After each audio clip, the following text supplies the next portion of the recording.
Do you miss the physical action? I do, yeah, I really miss it. When I go back to Nepal, it sort of feels like home in a way. And it's an exciting life in Nepal. Conor Grennan went to Nepal as volunteer to take care of orphans. His vision changed when he found out that these children still had parents. My name is Conor Grennan. I'm the author of Little Princes, and right now we're in Simikot in Humla.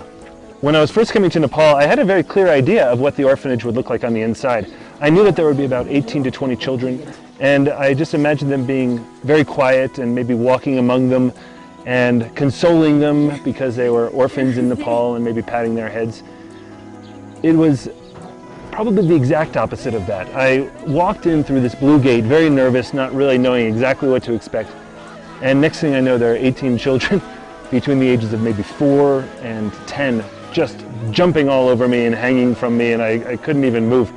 And so my first impression, I'd have to say, was, well, I was afraid. That's probably the best way to say it, because I had no idea how I was going to survive those 3 months with the kids. When you were in Nepal, did it ever feel like real surviving for yourself? Yeah, at times. I think that especially when I was looking for the families of these children, that was just tough. Those were times where not only were there Maoist rebels there who still had weapons, where I was trying to get through these villages, there was also child traffickers there who I was really trying to put them out of business. And so for them, that's, I was a danger, I was a threat to them.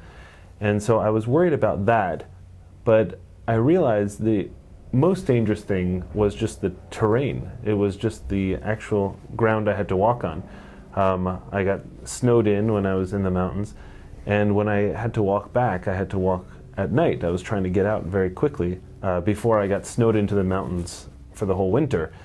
And that's when I took some risks in terms of walking along cliff walls at night and walking where I couldn't see all the loose gravel, the loose stones and everything, and I slipped a few times.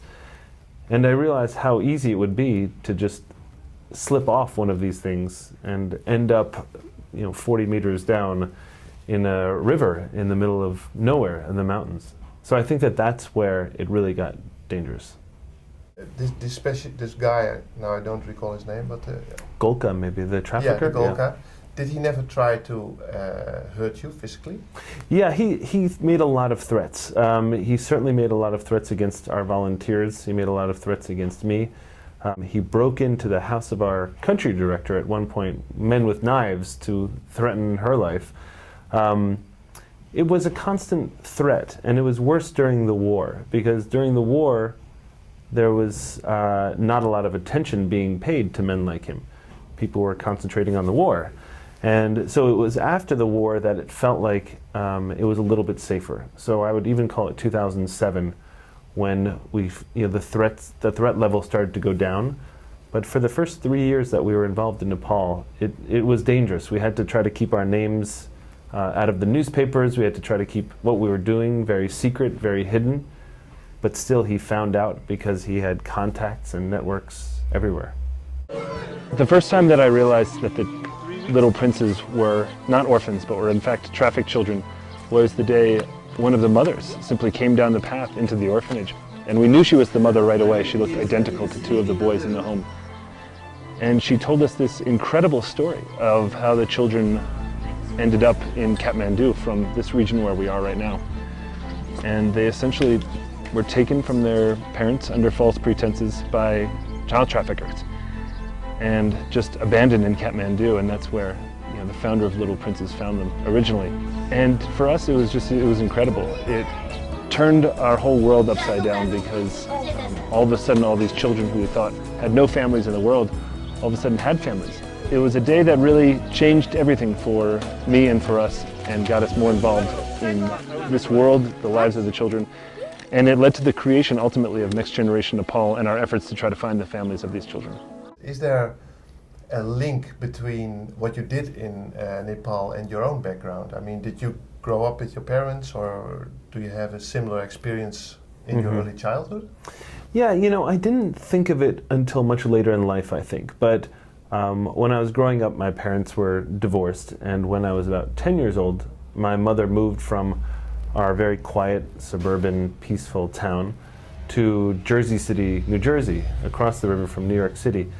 And this was in the mid-'80s, and it's still quite a dangerous place now, but in the mid-'80s it was very, very dangerous. And we didn't have any money, so we moved into a really bad neighborhood. And I think there was a lot, I think growing up there really helped me understand what was dangerous and what wasn't, and how to be more resilient than I would have been if I had just grown up in the country. There was a lot of moments where, you know, I got attacked frequently, and, you know, our house was broken into constantly. It was even burned down by drug dealers and other people. So it was a few years of my life when I was quite young that I think I saw a side of the world, even in my own country, that I hadn't been used to. And now thinking about it, I think that my going to Nepal and being able to recognize what was actually dangerous versus what just sort of seemed strange to a foreigner really helped me sort of both in the work and rescuing the kids. And your father, did you still meet him? Yeah, so my father and I are very close. He's an Irishman, but he lives in New York as well. And so he and I have a close relationship. I think from him, he's a writer, he's a poet. So I think I got my passion for writing from him. So I've been writing from quite a young age, but never thought about writing a book until I was approached to do this one. Is there something you want to say to people who want to go to Nepal? Yeah, first of all, you know, in the book it's portrayed as somewhat of a dangerous and unstable place.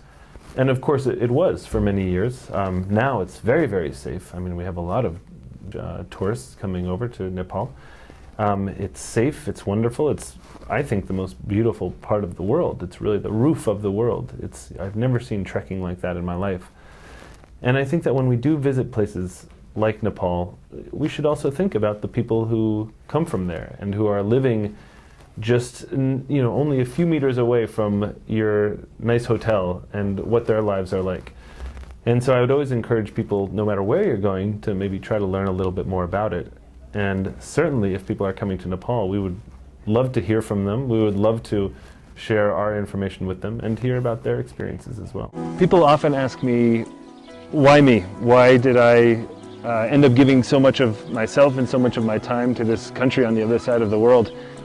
But I think it's just a testament to the fact that even if you volunteer just one day in your life, it changes you. It changes you. You get attached to something. You get to know something.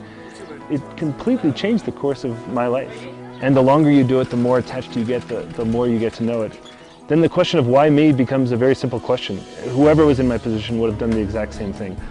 All it takes is getting out there and working with the children and volunteering in whatever capacity you can ever volunteer. And the more you give of yourself, the more you get in return. It sounds kind of hokey, but it's always been the case. So why me? I was the person that showed up. Are you ready to go into politics? No, I think that's the one thing I will avoid is politics. Are you sure? Yes, but I do think that we can affect change without actually being the man behind the desk or the woman behind the desk. Our goal is really to raise as much awareness for this country as possible, for these children as possible. And when I go there, I meet with government officials. I've met with American government officials as well, both who deal with adoption issues as well as who deal with anti-trafficking issues. And that's how I feel like we can make our biggest mark. Yeah, the political sphere is maybe too adventurous even for me, I think. But I mean, you're a good talker. Oh, thank you. You can write. Thanks. You could probably convince people. So you would be good. If I can convince people, I'm going to try to convince them to donate to Next Generation Nepal. That's my #1 goal for sure. Namaste. Namaste. Namaste. Namaste. Namaste.